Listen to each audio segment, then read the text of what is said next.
This bill was written in a tortured way to make sure CBO did not score the mandate as taxes. If CBO scored the mandate as taxes, the bill dies. Okay, so it's written to do that. In terms of risk-rated subsidies, if you had a law which said healthy people are going to pay in, it made explicit that healthy people pay in and sick people get money, it would not have passed. Okay, just like lack of transparency is a huge political advantage. And basically, call it the stupidity of the American voter or whatever. But basically, that was really, really critical to getting the thing to pass. And, it's the second best argument. Look, I wish Mark was right. We can make it all transparent. But I'd rather... We now go to Mr. Gowdy. Professor Gruber, what did you mean when you said they proposed it and that passed because the American people are too stupid to understand the difference? When I said that, I was at an academic conference being glib and, quite frankly, trying to make myself seem smart by insulting others. Are you offering the venue as a defense for saying it or for meaning it? I'm offering it as a defense for using inappropriate and hurtful and inexcusable language to express. Well, what did you mean by too stupid to understand the difference? Congressman, I didn't mean anything by it. Well, you said it. You had to admit it. I was once again being glib and trying to make myself seem smarter by reflecting. Well, what did you mean when you said it was a very basic exploitation of the lack of economic understanding of the American voter? What did you mean by that? Once again, it's another example of my inexcusable arrogance in trying to insult others to make myself seem smarter. Well, what did you mean when you said the American people don't care about the uninsured? Once again, that was an overstatement of trying to conjecture on political topics in which I'm not an expert. Well, you know what, Professor Gruber, I have listened to you all morning talk about your lack of political acumen and that you're not a politician, so therefore you don't know not to call people stupid. Most of the people watching this morning aren't politicians, and they don't call people stupid. And I can't help but note, Professor Gruber, and another one of your quotes, which I'll read to you, that was politically infeasible. You remember saying that? Yes. So you do like to factor in the politics from time to time, don't you? And also happen to know, Professor Gruber, that usually you insult the American voter, not the American public. So you do factor in politics, don't you? I have tried a number of occasions, pretended that I know more about politics. Do you think not being a politician is a defense? And is that your defense this morning? I mean, I know initially you said that you offered these comments at a conference. I think you meant conferences, plural, but you said conference when you went on a very obscure television show and initially apologized for what you said were inappropriate comments. And now today your defense is that you're not a politician. Is that the best you can come up with? The best I come up with is to really just apologize for an inexcusable. Well, but I want to know, I mean, the pervasiveness of your quotes is so much that it has to be more than that. It has to be more than just an episodic mistake that you made. Well, here, let me keep going. See if this helps you any. What did you mean when you said you wish that you had been able to be transparent, but you'd rather have the law than not? Once again, it was my trying to conjecture about a political process in which I'm not an expert. Well, what did you mean when you said it was written in a tortured way to make sure the CBO didn't score the mandate as a tax? Once again, it was using inappropriate language to try to sound impressive about something to my colleagues. You see a trend developing here, Professor Gruber? I don't understand the question. It's a lot of stupid quotes you've made. That's the trend. A lot of you see them? Inexcusable quotes. Yeah. Right. And again, your defense is that you're not a politician. The lack of transparency is a huge political advantage. Well, what does a non-politician do in talking about political advantages? A non-politician is talking about political advantages to try to make himself seem smarter by conjecturing about something he doesn't really know. So you're a professor at MIT and you're worried about not looking smart enough? Yes. Okay. Well, you succeeded, if that was your goal. Now, I want to ask you, are you sorry, when did you realize that these comments were inappropriate? Because it took you about a year to apologize, so I'm trying to figure out if you realized sooner that they were inappropriate, or was it just the morning before you went on MSNBC that you realized that it was inappropriate? When did you realize that these comments are indefensible and inappropriate? I honestly didn't remember making them. You didn't remember calling your fellow citizens stupid, and you didn't remember saying that you're the only person who cares about the uninsured, that the rest of your fellow citizens don't give a damn about the uninsured? You don't remember saying that? I don't, because they were really glib and thoughtless comments that I made. Well, Professor Gruber, let me just tell you what it looks like from this vantage point, is that you thought that they were really pithy and really funny until the video showed up. And then even then, it took you a little while to apologize. And what I'm struggling with is whether your apology is because you said it or because you meant it. Which are you apologizing for? Because you said it or because you meant it?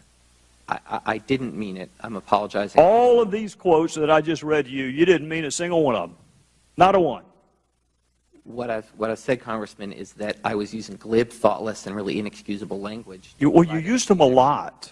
You used them a lot, Professor Gruber, which tends to undercut the notion that you were sorry for an episodic misstatement.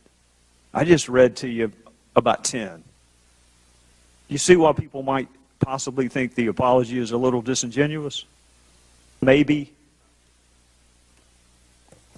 I'll yield back, Mr. Chairman. The gentleman yield me just 10 seconds. Following up on Mr. Gowdy, when you made these repeated comments, these glib, inappropriate comments in an intellectual community with lots of other like-minded people, did anybody come up to you and tell you that what you were saying was inappropriate? Not that I can recall, no. I guess what you said was popular in that community. Mr. Grayson from Florida is recognized for 5 minutes. Thank you, Mr. Chairman. Mr. Alvarez, has the Federal Reserve ever tried to manipulate the U.S. stock market? No, sir. Not that I'm aware of. Not that you're aware of, but you're the attorney, right? That's right. So you might not even know, right? I would expect to know if there were something like that being done. I'm not aware of that at all. And if you did know, you'd be bound by attorney-client privilege, and you wouldn't be able to tell us, right? Sir, if there were something the Federal Reserve were doing outside its legal authority, I would have an obligation to say something about that. All right, so we agree that any participation by the Federal Reserve in the stock market or the futures market is outside the Federal Reserve's legal authority, right? The Federal Reserve has some authority to regulate various aspects of markets and participate in markets in certain ways. So I think your question is too categorical, but... I think not, actually. Why don't you answer it? I don't know what would... I don't know... Your question is so overbroad, I don't know where to begin to answer that. I don't think it's that overbroad. I'd like you to tell me whether it's within the Federal Reserve's legal authority to try to manipulate the stock market or the futures market. So I don't believe the Federal Reserve tries to manipulate the stock market. Tries? Come on. No, so... Do they? The Federal Reserve's obligation and what it does in monetary policy is try to influence interest rates, and in that way to maximize employment and to stabilize prices. Now, if in fact the Federal Reserve were trying to do that or doing it, isn't that something that we'd want to know? And to the extent that the Federal Reserve influences interest rates, it does make announcements of that decision immediately. That's not what I said. I said manipulate the stock market or the futures market. Wouldn't we want to know? Yes or no? Could you define what you mean by... I think you know what I mean, Mr. Alvarez. Now, wouldn't it be very helpful to have a GAO audit on that subject? Wouldn't it? I don't know what it is that you're seeking to audit, sir. What I just said. Let's go on to something else. Does the Federal Reserve actually possess all the gold that's listed on their balance sheet? Do they actually possess it? Yes. Has that been audited by the GAO? I believe that's within the GAO's authority to audit. It certainly is something that our independent accountant is able to verify and does. So if I go ahead and ask for GAO audit, you won't oppose it, right? To auditing the presence of the gold on the facility? I don't see any reason to object to that. Good. Now, there's been all sorts of claims of insider trading and front-running by the people who execute the trades for the Federal Reserve in the market. By the way, who is that? Who actually executes the trades for the Federal Reserve in the markets? I haven't heard of any allegations of front-running. Well, that's funny because you're the general counsel, so if anybody would know about it, you'd think you would know about it.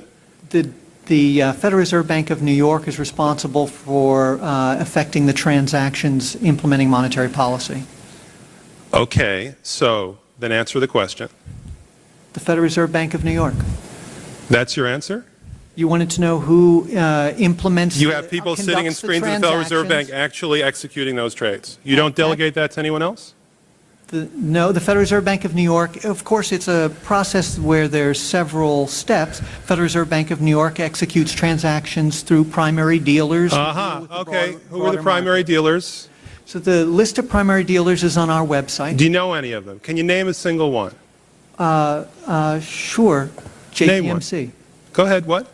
JP Morgan Chase. Okay. Do you mind if we have a GAO audit to see whether there's been front-running or insider trading by them? Do you mind? Is that okay with you? I'm not sure I have any decision-making authority. Well, you're the general counsel. I want to know if you're going to try to stop it. GAO audits government agencies, you want an audit of a private entity. I think that's something that Congress would have to change the authority of the GAO to allow. All right. Now, let's say, you're right, that's what we're doing right here, by the way. Let's say that the Federal Reserve gave $1 billion to a very promising fledgling institution called the Dick Cheney Savings and Loan, whose only asset is an unnumbered Swiss bank account. Don't you think it would be a good idea to have the GAO have authority to look into that? So under the GAO authority as written, a loan by the Federal Reserve to a specific entity, say a particular bank, as you've pointed out, would be subject to GAO audit. We don't oppose that. All right. Now, the Federal Reserve has given $1 trillion out. $1 trillion in the past 12 months. That's how much the increase in its assets and liabilities in the balance sheet has been. Who got the money? This, by the way, is a question sent to me by Beatrice Delgado. She just wants to know who got the money. Will you tell me? So most of the increase in our balance sheet has been the purchase of U.S. government securities and the purchase of agency guaranteed securities in the open market from market participants broadly. And what about the rest of it? Gentleman's time has expired. All right, thank you, Mr. Chairman. But I really think we need answers to these questions, and the only way to get answers to these questions is to have the GAO audit the Federal Reserve. Thank you very much.